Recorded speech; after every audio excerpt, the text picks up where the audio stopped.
événements qui vont se dérouler dans ta vie, tu peux ne pas comprendre. Amen. Et Dieu travaille souvent avec les chiffres. Dieu, que tu sais, il travaille souvent avec les chiffres. Quand tu vois le chiffre 1, ça a une signification. Le chiffre 2 a une signification. Je ne vais pas parler de ça aujourd'hui. Le chiffre 3 a une signification. Le chiffre 4 a une signification. Si je veux parler par exemple du chiffre 4, regarde, on parle de 4 kg, n'est-ce pas, non? Regarde la chaise sur laquelle tu es assis. Ça a combien de pieds? À 4 pieds. Donc ça fait quoi? Ça fait l'équilibre. Amen. Amen. Le chiffre 5, quand tu regardes ta main, il y a combien de doigts dessus? Il y a 5 doigts dessus. Dis avec moi, Dieu travaille avec les chiffres. Et Dieu avait promis à Israël la délivrance. Dieu avait promis à Israël la délivrance. Et quand vous lisez la Bible, depuis l'Ancien Testament jusqu'au Nouveau Testament, il y a eu 400 ans où Dieu n'avait plus parlé,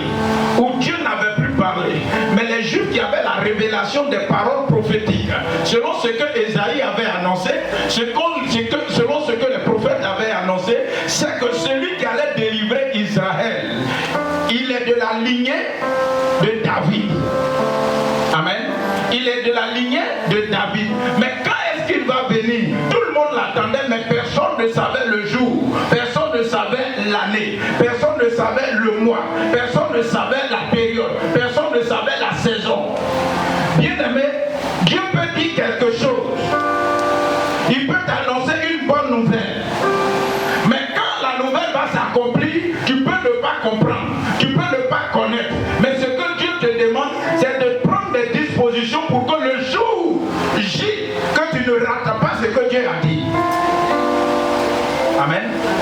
Et la Bible dit que Dieu a promis la délivrance à Israël et par ricochet, toute l'humanité devait être sauvée parce que nous étions déconnectés de Dieu. Nous étions déconnectés de Dieu. Mais qui devait choisir? Qui devait être le canal? Qui devait être l'instrument? Qui devait être celui ou celle par qui Dieu va passer pour que la prophétie selon laquelle un homme naîtra pour apporter la délivrance à toute la terre, apporter la délivrance à Nazareth, apporter la délivrance à une famille. Par qui? Qui sera choisi? Alléluia. Alléluia. Et la Bible dit, comme toute attente, un jour, une jeune fille, elle s'appelle Marie. Elle s'appelle Marie. Pendant que elle pensait à tout, sauf à un contact angélique. Dis avec moi, contact angélique.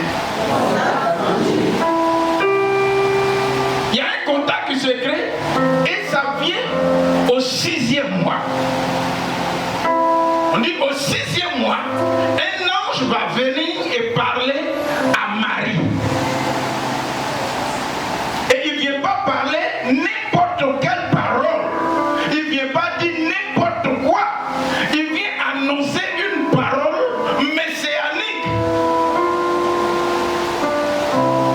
Il vient annoncer une parole de délivrance. Et il lui dit, l'ange Gabriel fut envoyé par Dieu. Amen. L'ange Gabriel fut envoyé par Dieu dans une ville de la Galilée appelée Nazareth. Est-ce que vous savez que quelque part, il y a des gens même qui sont posés la question, est-ce que quelque chose de bon peut sortir de Nazareth? Alléluia. Est-ce que quelque chose de bon peut sortir de Nazareth? Vous dites quoi? Souvent quand on te regarde là, ton aspect déjà on te juge. Quand on te regarde, on te regarde du haut en bas.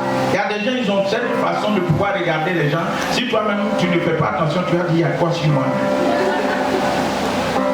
C'est vrai, non? Ils te regardent jusqu'à... Tu dis il y a quoi même? Et puis tu te regardes, il y a quoi même? Pourquoi? Parce que quand ils te regardent, et puis on dit ce que tu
forget.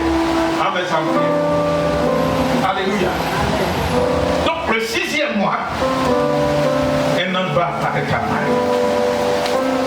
Et par la grâce de Dieu, nous allons finir janvier, février, et puis nous sommes dans le 6e mois. Ma prière, que ce 6e mois, un ange envoyé par Dieu, pas envoyé par n'importe qui, envoyé par Dieu, rentre en contact avec toi, échange avec toi et mettre en toi un dépôt qui va bouleverser toute la terre au nom de Jésus-Christ de Nazareth. Alléluia. Souvent, on a l'impression que Dieu là, il est limité à nos pensées. Dieu est plus que ta pensée. Dans la causerie avec Marie, Marie a dit, mais regarde, je ne connais pas homme. Comment cela va se passer? Je ne connais pas homme. Comment cela va se passer? Amen.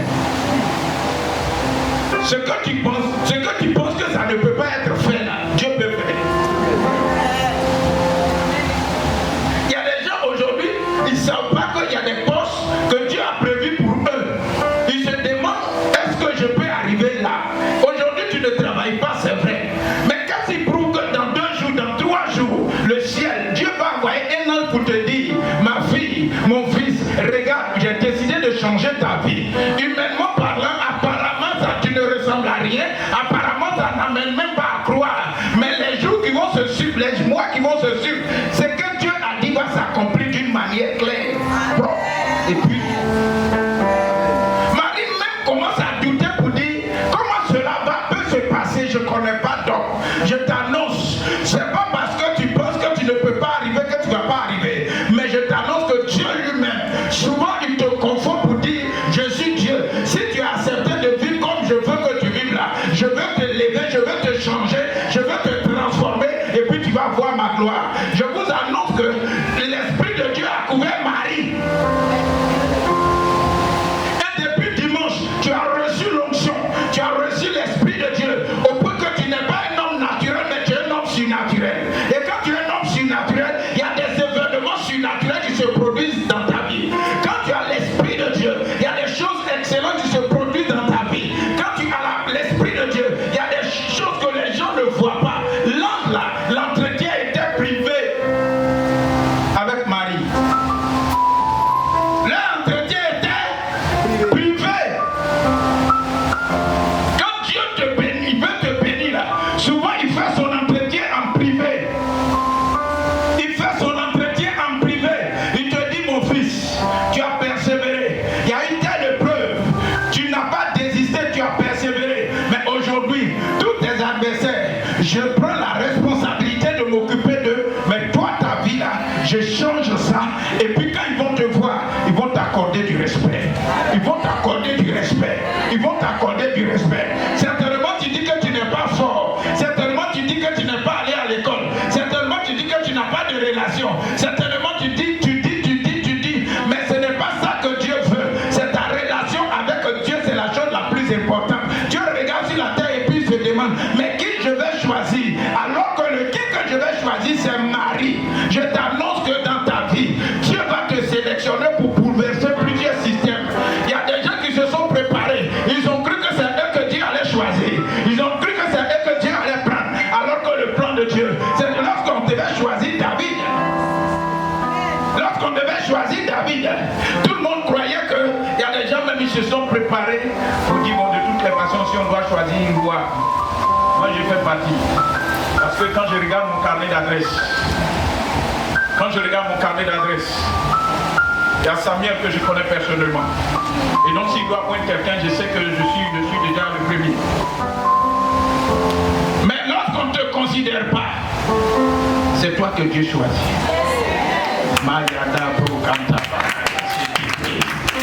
Lorsqu'on ne te considère pas, c'est toi que Dieu choisit.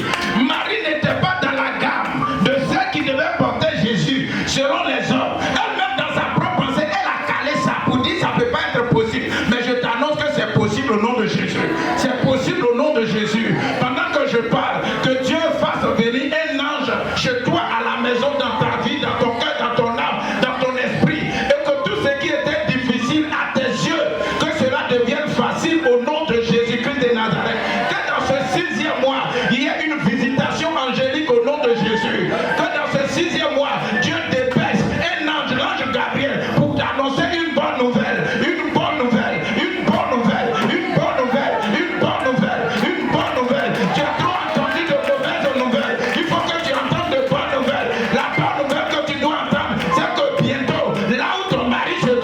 va venir jusqu'à toi. Si le foyer est troublé, Dieu va équilibrer le foyer au nom de Jésus. La bonne nouvelle, c'est que Dieu va rentrer, un ange va causer avec toi. Et après cet entretien, ta vie va changer. Le 6e mois, c'est le mois de la connexion avec l'ange. C'est le mois de l'échange avec l'ange. Amen. C'est le mois où tu échanges avec l'ange.